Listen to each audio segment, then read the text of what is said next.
Resilience moderation का रास्ता, संतुलन का रास्ता, तवाजुन का रास्ता। तारीख बताती है कि बास कौमें मुश्किलात में रेजिलेंस का सबूत देती हैं और उसके नतीजे में पहले से ज्यादा ताकतवर बनकर निकलती हैं। रेजिलेंस का मतलब क्या है कि आप अगर स्प्रिंग लें, स्प्रिंग को जोर से दबाएं तो क्या होता है, वो और कुव्वत से बाउंस बैक करता है। यह रेजिलेंस का रवैया है कि जिन कौमों में रेजिलेंस का रवैया पाया जाता है वो मुश्किल हालात से और ताकतवर बनकर निकलती हैं। अल्लाह तबारक व तआला अहले इस्लाम के लिए जो मुश्किल हालात पैदा करता है, कुरान के मुताले से यही मालूम होता है कि अल्लाह के सामने मकसद यही होता है कि वो उम्मत को और ताकतवर और पावरफुल बनाना चाहता है, उम्मत का कंट्रीब्यूशन और बढ़ाना चाहता है। फिरका परस्त ताकतें चाहती हैं कि आप इस मुल्क की तामीर में, यहाँ की तरक्की में दिलचस्पी न लें। मुश्किल हालात में रेजिलेंस का रवैया यह है कि हमारा कंट्रीब्यूशन बढ़ जाए, मुल्क के लिए हमारी खिदमत बढ़ जाएं। फिरका परस्त ताकतें चाहती हैं कि हम सिर्फ अपने मसाइल तक अपने आप को महदूद रखें।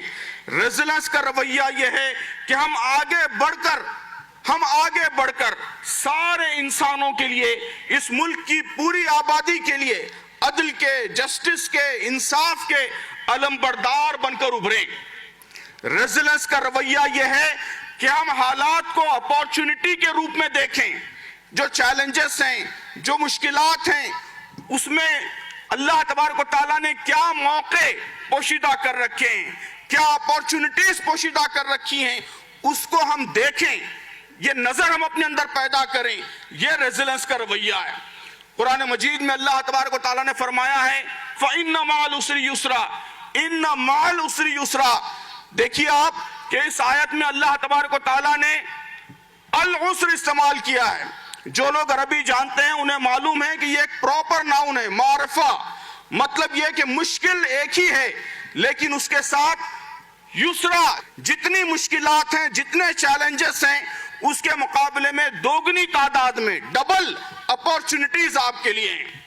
तो अजीज दोस्तों, रेजिलेंस का रवैया यह है कि इन मुश्किलात में हम अपॉर्चुनिटीज को देखें, मौके को देखें।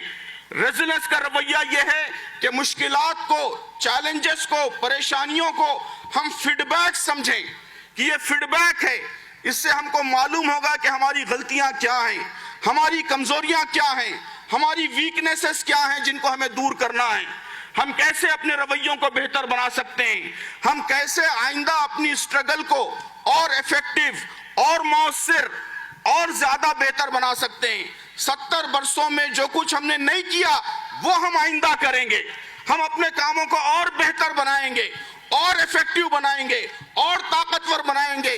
तो ये जो मुश्किलात की भट्टी दहकाई गई है वो इसीलिए दहकाई गई है कि आपको कुंदन बनाकर निकाला जाए ताकि आप अपना रोल, अपना किरदार इस मुल्क में और बेहतर तरीके से अंजाम दे सकें।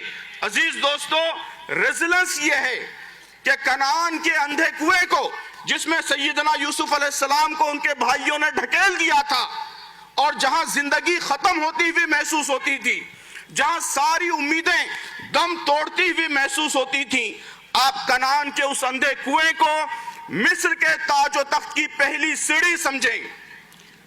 और उसके बाद सैयदना यूसुफ अलैहिस्सलाम को मिस्र की जेल में तवील अरसे तक कैद रहना पड़ा, जेल की जिंदगी बर्दाश्त करनी पड़ी। आप मिस्र की इस तवील कैद को मिस्र के ताज व तख्त की दूसरी सीढ़ी समझें। पहली सीढ़ी कनान का अंधा कुआं, दूसरी सीढ़ी मिस्र की तवील कैद, और इन दो सीढ़ियों से गुजरकर सैयदना यूसुफ अलैहिस्सलाम मिस्र के ताज व तख्त पर मुतमक्किन हुए। यही अल्लाह तबारक व तआला की सुन्नत है। अल्लाह तबारक व तआला अहले ईमान के लिए आजमाइशें इसीलिए पैदा करता है कि वो इससे और ताकतवर बनकर निकलें और उरूज की, सरबुलंदी की मंजिलें तय करें।